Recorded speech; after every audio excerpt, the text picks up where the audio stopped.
large crowds were traveling with Jesus. He turned to them and he said, if any of you come to me and yet don't, by comparison, hate your mother and father, your wife and children, your brothers and sisters, and yes, even your life itself, you cannot be my disciple.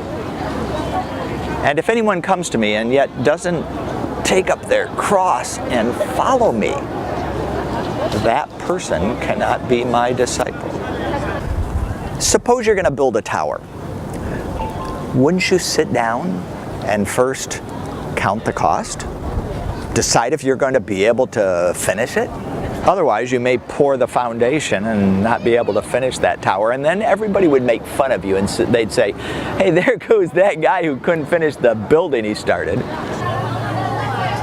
Or suppose there is a king, and he decides to go to war with another king. Don't you think this king calculates beforehand if with his 10,000 men he's going to be able to defeat that king with his 20,000 men? And if he decides he can't, he'll send a delegation while that other king is still a long way away, and he'll try to make a peace treaty with him. In the same way, those of you who do not give up everything you have cannot be my disciples. Salt is good, but if salt loses its saltiness, how are you going to put the saltiness back in it?